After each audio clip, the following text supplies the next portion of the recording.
The passionate leader. Because leadership without passion is just a title. Meeting. We got a collapse in the garage. Get the squad back living in here. We got an I-beam calling of a firefighter. It's on island urgent. Transmit a second aloft.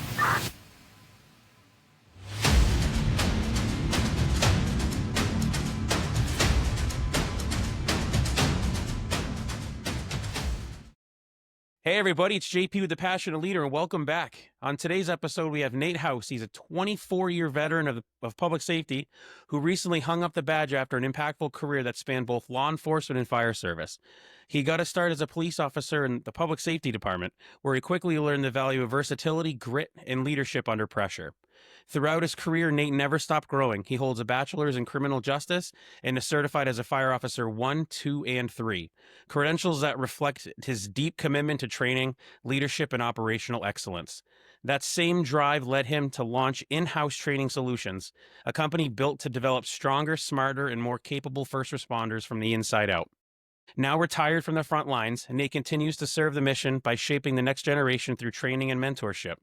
When he's not building better departments, you'll find him outdoors enjoying the peace and simplicity of fishing and camping. Ladies and gentlemen, it's my honor to welcome to the show today, Nate House. How you doing, man? Thanks, brother. Dude, it's awesome to be here, man. It's nice to finally connect and finally get here and be able to have face-to-face time. I'm humbled by the intro, man, that you've talked me up too high, man. I'm just a bleeding heart firefighter like everybody else, but I really appreciate that. That was very humbling. Yeah, is there anything I missed or anything you wanted to add on to that or no? No, man. So I actually started my career in June of 2001 as a paid-on-call firefighter. 18-year-old kid, 2 weeks out of high school. And it's been a wild ride, man. I wanted to do full-time fire, and in Michigan at that time, you'd have 400 people applying for 2 jobs. So it was next to impossible. And that's how the whole cop thing came around, is I had this brilliant idea, because I know, like in New York, sometimes they'll go to the police academy, then transfer over laterally to the fire side. And I'm like, oh, I'll do that. Didn't work out that way, because I took a job wherever I could get it, which was fulfilling because I still stayed paid on call at that point. And then I did hostage negotiator and SWAT and canine handler and patrol. But my passion's always been the fire service. And I recognize there was a deficit for how we were training our guys compared to how cops are doing it. And that's what spurred this whole Mr. Toad's wild ride, man. It's been crazy. No, I think I don't know if I'm more jealous of the fact that you have a pretty kick-ass last name that you can go with something with in-house training. It's freaking genius. It really is. You caught that though. You were literally the only person ever to bring that up. Like, oh, Nate House, in-house solutions in the firehouse house LLC house. I'm like, yeah. Yeah, no, it's such a cool. I mean, I got Royer. Woohoo! What can I do with that one? But no, I mean, it bodes well to what the company is honestly for, And I mean, so I guess if you want to kind of dive through your career and walk us through where you got to, started and where you're at now, that's probably a good way to get the listeners to kind of understand a little more about you. So, yeah, I'll give you the baby without the 9 months. The problem is that I'm not known for brevity. So, you're going to have to be throwing cues at me to wrap it up here. So the long story short is, right, it's June 2001. It's like 10 years after Backdraft came out. I'm brand new, the small little volunteer department. I get a pair of hip boots and a 3/4 coat and a helmet that has no impact shell in it, because that's all they had until I went to the fire academy. Then they're like, give me those boots. And they cut the tops off and they give me an old pair of bunker pants, swear to God, from 87 with the crappy old Scotch light running down the sides. Still kept the 3/4 coat and the crappy helmet. Go to the fire academy, and I was doing it, man. It was awesome. I loved it. I had a passion for it, and it's something that was very impactful, meaningful. Then I went down to Saginaw Township, Michigan, and they make a lot of fire. And it was a great experience for a young guy. Became a paramedic, because in Michigan at the time, like, become a paramedic and a firefighter, so you can get a job. There just were no jobs to be had. So you'd be competing against 400 people. And I got that brilliant idea, like I was talking about, like, go to the police academy, because I was kind of interested or whatever, Sure. And I wasn't the biggest brain. So I'm like, CJ degrees, criminal justice degrees, are stupid easy, and there's no math. Check. So I started working on that, and I become a cop, and it was cool. I mean, I got some very valuable experiences, and I wouldn't be where I'm at had I not had that, because my kid recently said, do you regret being a cop? And I'm like, no, because the things that came out of it, like, it was never my passion. Being a fireman's always been my passion, right? So I ended up moving into a public safety department as a lieutenant to oversee the fire division. And public safety model in Michigan is really weird, man, because it means it's police combo fire. It means the cops are doing the fire job. Yep. Which ultimately means that you're cutting back on fire staffing or you're augmenting or supplementing a paid on call department. It's just a really tough model to make go. Sure. Yeah, there's a few departments I've tried that before. Yeah, and like Kalamazoo, Michigan, for example, they do it. They do it well, but it always seems like it's a budgetary issue. And so then I got promoted up, and I was in charge of the fire division and law enforcement division, and I didn't like it. Popularity in politics, right? Everybody thinks corner office, gold badge, this and that, and it's cool. And I'm like, I make a great number two. I'm a great number two guy. I might not be the best number one guy in the world. And there was this moment where I was sitting at my desk, and we were onboarding a new cop. And public safety officer. And as a public safety officer, like you, as a police officer, you go through this whole standard field training officer program. You got a trained FTO, and you've got all these standards, requirements, and things you've got to do in order to make it on FTO, or else you're shown the door. And this is something the cops have been doing since the 70s, right? So meanwhile, at the same exact time, I'm putting on 3 paid on-call firefighters. These 3 guys now have since moved on to career departments and are rock stars and really good friends of mine. But there was this moment where I'm like, wait a minute. I got literal binders for the new copper, but I've got like maybe 20 pieces of paper total for these paid on call guys. The residents, they don't know if we're IFF local or if we're just Daryl who got off the pickle truck an hour ago. They don't care. They want somebody to take care of their issues. And I'm like, sure. Why is there such a disparity? It kind of light bulb went on, and I'm guilty for helping kick that can down the road. And I called the next fire chief over, great guy, his name's Kurt. Big, large full-time department. And I'm like, hey, question for you. I'm like, what do you guys use for the fire department for the FTO program like the cops do? And because they're public safety, and he had been a cop before, and he's like, there's nothing across the country really standardized for the fire service. He goes, there's your idea. You want to go do something, do that. And then where it got really weird and interesting, and this will make the brothers and sisters cringe when I say this. I went to a local police chiefs meeting, being that I was an administrator of public safety, and I asked them, I said, hey boys, question for you.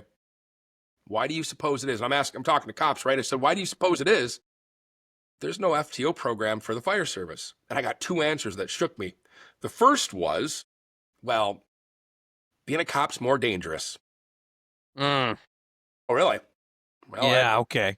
Numbers don't stack up on that at all. Like that's just, I can't even go down into the weeds and take the bait on that one. The numbers don't support that at all. But I'm like, okay. And the other answer I got was, well, there's probably a higher expectation of law enforcement than the fire department. And I thought, bullshit.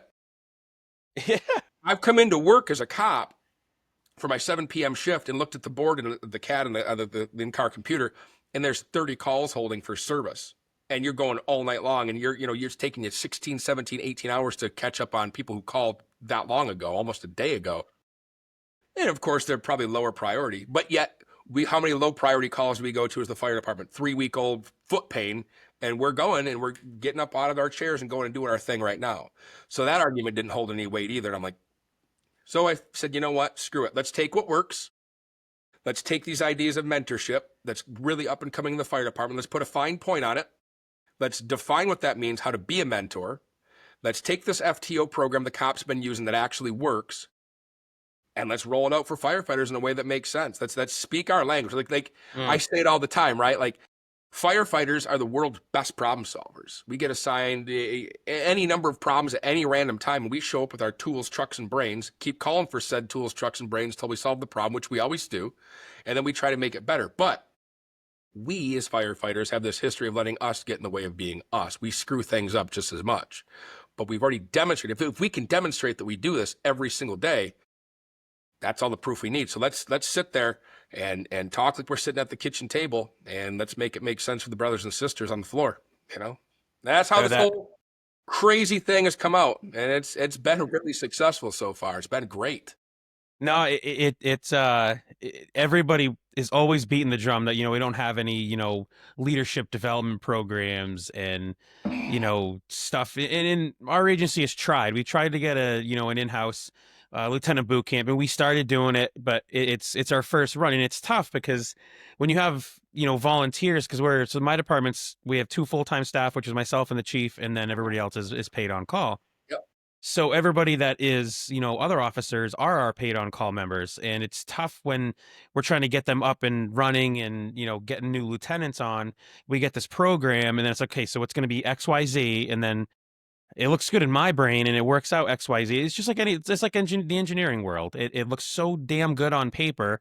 And then all of a sudden it's like, shit, I didn't see, I didn't think about this, or I didn't think about, Yeah. what if we get this? And it worked out really good. I think it helped some identify that whether they do or don't want to be officers. But no, what you have, man, is so important to the fire service. It's very intriguing as far as what you have. And Thanks. I hope everybody can kind of get what we're getting from the show to really reach out and kind of touch base with you and see if this is something that can work for their program. Well, so, a couple things too, right? So like in being in that administrator role, public safety being a hard model, I got this idea and I took a leap of faith. I'm like, you know what? I always wanted to be career. I mean, I am career, but I've also got to do the law enforcement stuff. I'm like, I went down to a Metro Lansing, Michigan department and finished up my MERS time. So I was vested in my pension. MERS is our retirement plan. Gotcha. Yep. So vested, and I've got enough years in that I took a retirement. That's why we were joking before we started recording that I don't do this as good as Ray McCormick by any means. But for the viewers, if the people do actually watch this is I can do this.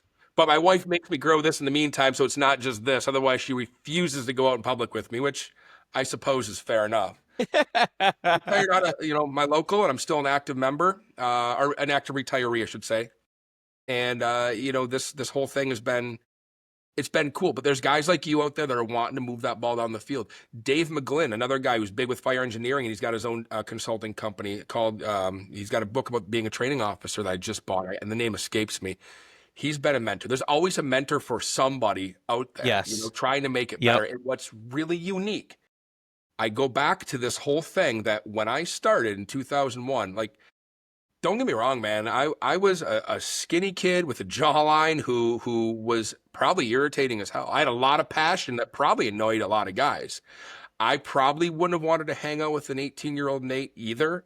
But I remember specifically there was this one monthly training we were doing before the fire academy, and this really salty, crotchety old guy who was like the senior guy in the department was showing me how to use a vent saw. And that spring-loaded little button on the back that turns it off, the momentary off switch that you hold for a moment. He's saying, this is a momentary off. This is a momentary off. He's not explaining anything. He's yelling at me, there's a momentary off. So as funny as it was, I said, yeah, I don't know what that means. Why would I only want to turn it off for a moment, right? It's funny. But instead of using that as an opportunity to be like, make fun of me and say, listen, bro, that's going to follow you for the rest of your career. You're an idiot, but let me tell you what that means. Instead, he gets mad and goes, you're so effing stupid, and he storms away, leaving me with the saw, right? And that's how a lot of things were done back then. Like, yep. And I still didn't get my question answered. Another guy comes over. His name is John. He's since passed away. He ended up working for Detroit, ended up getting cancer and died a couple years ago. Was a great dude. And he's like, hey, you might be an idiot, but let me show an idiot how to use this properly, and don't take that guy too seriously. Now, what I liked about John when he was a mentor to me is he didn't give me any free passes. He would chew my ass in a heartbeat. He would say, hey, look, man, you're driving the ship here and there's some rocks ahead of you. You might want to make a hard turn here.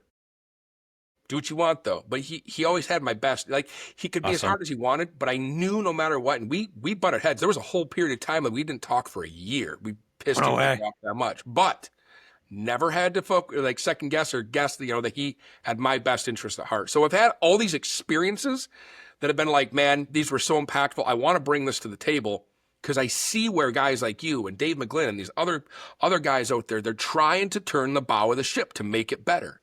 And that's a big freaking deal. It's a big motion that we got to try to get. You can't get the cruise liner turned in one day.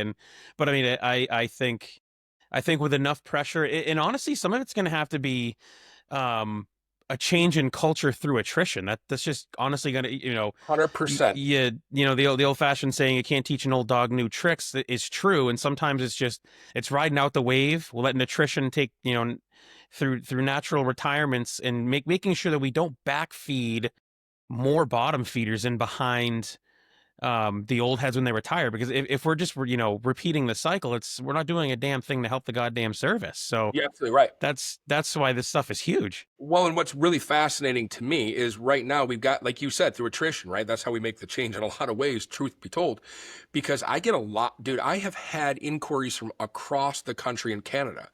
And what That's awesome. happens, well, inquiries are one thing, sealing the deal because I'm a terrible Yeah, business fair. fireman. But what I find to be really interesting is a lot of these guys will follow up and be like, hey, the boss is like, maybe later. Like I brought it to the training captain, the training chief, I brought it to whomever, and they're like, not a good time. We're doing our own thing, which is broken. But again, we're a blue collar profession driven by white collar professionals. And a lot of those white collar professionals started many years ago where the culture was entirely different and they were assimilated to that and adopted to that, Sure. where they don't know what they don't know. And that's kind of a dangerous thing. So I think in some ways, truth be told, I'm probably a little ahead of my time on this one. Groundbreaking. The only guy doing it for the fire service, everybody's doing it for law enforcement. This has been around since the 70s. It works amazing. It's based off of some stuff out of World War II and some theory and some cool stuff. EMS has got a couple programs out there that they're decent, but we're the only ones trying to really define what that means to be a mentor. And to put that succinctly, the way that you train people and the way you fight fire is going to be entirely different than me, and that's okay. Like, everybody sitting at the table does things different. But if I give everybody a toolbox full of tools, all the same tools, that's cool. You get to pull out what tool you use because every probie is going to be different as well. But if you're all trained to the same standard, because here's the deal, right? And here's what blows my mind. If I want to be an engineer and an operator, I got to have training. I want to run an aerial. I got to have training. I want to be on a hazmat team or tech rescue or swiftwater or ice rescue. Specialized training. Anything that I want to do requires some type of competency or class to show that I've met the minimum requirements to perform said task. But what do we do with field trainers or those mentors when we get a new probie? It's usually, hey, Daryl, you haven't been in trouble in a while. I need to make sure you train the probie. And they're like, does that mean I'm going to be on the ambulance? Ugh, and we're just making people do it, not giving them any training. Or what we do is we say, hey, you're really smart, but you're terrible at your job, train the probie. Or we know your attitude sucks and you're shitty around to be around, but boy, you're really good at the job. And we're just not putting the right people in there. And it's like building a wall with crappy mortar and crappy bricks. You're going to get a crap product out of it. And I think we in the fire service, and you'll agree with this, is we're tired of being stuck with people that no matter how nice they are, they just don't belong in the fire service. And at the risk of sounding uncouth, like my grandpa used to say, you can't polish a turd. It's so true. No, it's 100%. Grandparents, man, they are, I mean, naturally wise beyond the years, but Jesus, is it true? So when you got in-house started, what were some of the biggest hurdles that you had to kind of overcome when you first got the ball rolling with it? Well, I did a couple things. I had this idea rolling around, and what was really nice is, spoiler alert, like, I can teach. You know how they always say those who can't do teach? Probably a living example. Like, I'm probably not the most patient, best person to field train somebody, but boy, I can put on a mean class, and I can manage a great program. So I had all these ideas rolling around in my head, and I took what the cops were doing, which originated out of San Jose, California. This model called the San Jose model. Here's an example of this, right? So I'm trying to formulate these ideas in my head as this process is going along. If I took the brand new shiny fire engine, the engine out to the apron, and I grabbed a guy walking by the street and said, I want you to get water out of this thing. Eventually, through the proper sequence of events, they'd probably get water out. They're going to do a lot of damage. Exactly. But they will get water out. So let's give them the right training. And I'm trying to think of these ways that I can make this fit for us, right? Because I say it all the time. If a group of nuns walked into the kitchen table, we'd all be saying the rosary. If our group chat got leaked to HR, we'd probably all be looking for new jobs. There's this culture that we have that we understand. Probies don't understand it. Our spouses don't understand it. The chiefs don't necessarily understand it. And HR and the elected leaders sure as hell don't understand it. So how do I take my message and talk to the brothers and sisters in a way that I'm not talking over their heads in a way that's like, I'm holier than thou. I want to present this shit to them like I'm just, like we might as well have beer in our hand, right? Yeah, just a monkey in the wrench. Yep. That's exactly it. Because at the end of the day, I'm just a dumb firefighter, man. I mean, I've Amen, had, buddy. for all my successes, I've had double the failures. I mean, I am no genius here, and I'm a bad businessman. So I'm like, okay, I'll get my LLC, and then I need to make a website, and then I need to try to figure out. I got to get it approved through the state of Michigan where I live to make this class like an approved course, so everybody gets a certificate through the state of Michigan, and then I got to throw all this content together and make 3 days worth of PowerPoints that isn't boring people to death. And, do I swear in the class? Do I be me? Do I, be stuffy? Do we take breaks? I'm trying to figure out all this stuff. And I'm like, okay, you're overthinking it, bro. You have to sit 3 days in a class teaching you something. And there's a high chance you've been voluntold to go. What do you want that class to look like? And I just started writing like Rain Man. I'm just writing shit down and papers flying. And I came out with a very rough product. And I had a bunch of people. My first class was packed from across the state of Michigan. So awesome. Yeah, it was awesome, but I was nervous as hell. It's kind of like that imposter syndrome. Like, I was gonna say shit and bricks, right? Oh, Jesus. And, my department's slowly getting on board. A couple of guys I worked with, include my battalion chief, he's like, this is cool. I want to jump on. So he helped teach, and now he teaches for me and with me. Another guy who's a captain and engineer, he's also a lawyer. I don't know how the hell that works. Yeah. He's actually a lawyer. He's like, I want to teach with you. Because there's a lot of legal component to this. So he jumps in and he's teaching, and it's been good. And the biggest thing is after every class, like we sit and we comb through the reviews and the comments and everything to try to make it look better. I'll get texts from Kent at 10 o'clock at night, like, hey, look at this video I found. Let's throw this video in there and bring this up. Let's do this. Hey, and he's brutally honest, like, hey, your slide deck is dumb. Let's make it better, because he's the PowerPoint guy, man. Like, sure.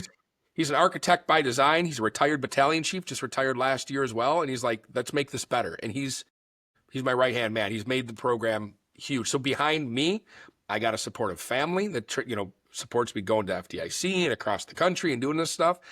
I got people that have sat to the class by word of mouth, making it better. And so it's not, I have to be fair that, sure, I've taken a bunch of ideas that other people have come up with and condensed it into 3 days, and I can speak it in a way that people understand.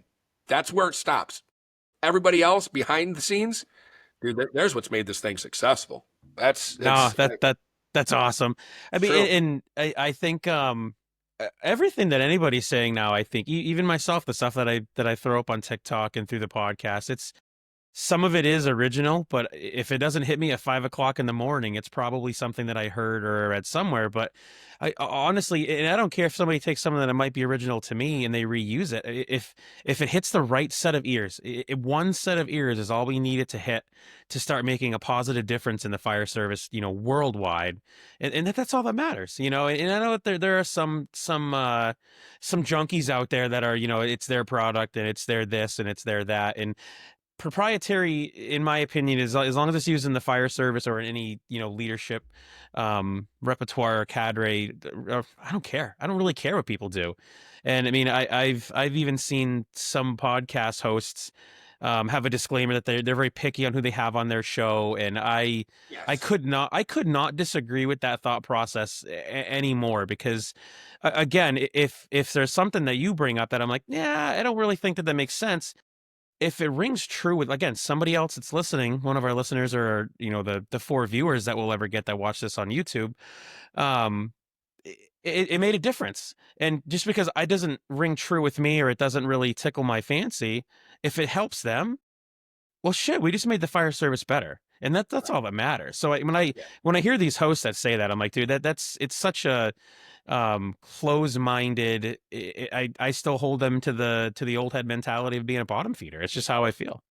Well, and I think you're right. So for the viewers' sake, or the listeners' sake, rather, it's kind of funny how you and I hooked up. Is I've got my TikTok following, just kind of plugging some general ideas, kind of like you doing, more related to my classes and stuff like that. Sure. And I was just doom scrolling, literally came upon your stuff, and I sent you a message, and we hooked up and we linked up, and I really support what you're doing. I know that into the podcast world, you're just getting your feet wet. You've only been at this for a little while, and I'm like, dude, let's use it as a training opportunity, because what I find that's so cool is behind the scenes, it doesn't matter what your rank is, where you come from, big fire, small fire, part-time, full-time, whatever. At this leadership mentorship table, nobody's elbowing in. There's room for all of us here. Yes. I mean, all of us. And in this whole realm of us who are in the mentorship, who are teaching classes and doing podcasts and writing books and speaking at FDIC, and people who are even looking to get there,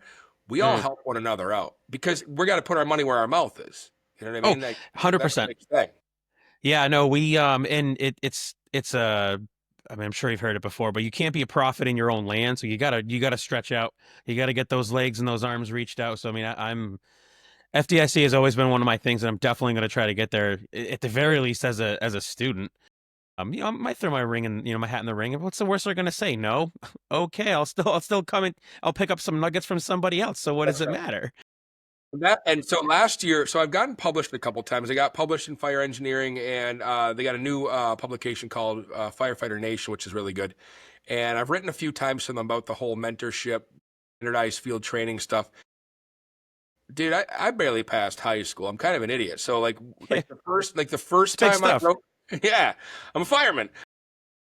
Uh, I had written a couple times and it kept getting bounced back for various reasons. And I literally just went Rain Man, like I said, and I just started writing and they accepted it. And they were on to run it as a feature, which I thought was cool. And I was so proud. I'm like, a major bucket list item. And then, I applied for FDIC year before last and just epic failure. Like they're like, no, and my proposal looking back on it, I wouldn't have taken it either. Didn't Sure. know what I was doing. Last year got accepted and I spoke and I had a really big class and it was really well received. I just got off the phone with the guy who was in that class a couple hours ago as I was actually grilling dinner from Lubbock, Texas, who was sat in my class and had some questions. And what's cool too is like, so here's where I make a bad businessman, right? Like, could I, in theory, make tons of money? Probably, but I'd have to cut through it. I would have to go Mm, against everything that I stand for. And so he's like, "Hey, I got a question on this thing. Sure, what you got? I'm grilling dinner, right? I'm not. I'm the owner of this company, this nationwide. Pick up the phone. That's my phone number on the website. I sure. answer. I'm yelling at the kids. There's literally a rooster crowing in the back, and we're just shooting the shit as two firemen, right? Like I'm not a businessman, an instructor trying to make all this Yeah. money. I could charge money hand over fist for consulting, but what is that going to do? It's just going to slow the fire service and slow our progress down. Miami-Dade, they called me. They're like, "Hey, what do you have that could possibly help us do a officer development stuff?" And we'd been in contact, and they sent me their curriculum, their outline. I sent them a bunch of stuff that I had for free. Mm, And you know what? If that means that Miami-Dade gets some better lieutenants out of the deal who are new lieutenants, even one is something I helped out with, great. So it's not about getting rich. I joke, man. I made enough to pay off my truck. I owed $3,000. It's a $3,000 old beater truck. So I mean, yeah. it's nothing. But I'm not about trying to like just make money on the backs of my brothers and sisters. It sounds cliche, but I really, really, really, really want my lasting legacy to be that I gave these men and women the tools they needed to make working on the floor better. That's it. That's all I want. Yeah. No, it's funny. So we had a training scar moment happen. Oh gosh, probably earlier this year, and part of our after action plan was to require Con Ed for the officers because the state of New Hampshire, you once you get your Fire One, there's nothing. The only Con Ed that we have is if you're an EMT, you got to do the NREMT nonsense and Con Ed. Cool. But for the fire service, it's nothing. So, part of the problem we have is again, it's old guys that they see, new recruits come out of from our, the state academy and they're like, why are you whipping this hose around and doing all these circles and these Z's and this, but they don't know. They're like, well, why are you spraying water on smoke? It's because they're not forced to go through this continuing ed. So Correct. we've reached out to to a few different places, about like, hey, come on in. Would you be willing to come out and do a class for us? Like, and we'll pay because we have a nonprofit association that's kind of offsets our taxation funds. Yeah. But I got to tell you, when I got some of the price tags, I was like, holy Jesus. Like we'd have to sell these tickets for $60 to $100 a piece just for us to hope to break even on this, which again, you cannot put a cost on training. That's not what I'm getting at. I've used, search engines and stuff to kind of look at what I can start doing because I have put in to teach at a couple of different conferences on the East Coast. And in advance of that, I'm working on getting us actually my guest from my most recent episode that just dropped last week. I'm working on some dates with him to get into his department to kind of soft launch my program, do it with a smaller department that, if I suck, they're going to stand there like, dude, JP, that was the worst goddamn product I've ever seen. You know what?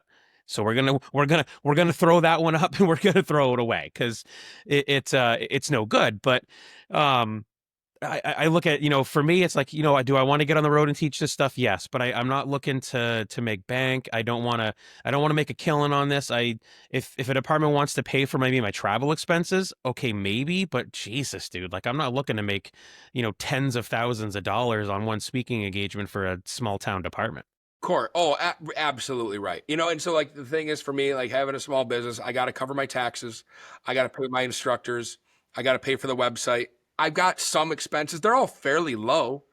I've made a little bit of money that's been helpful, getting some stuff done around the house. Sure, sure.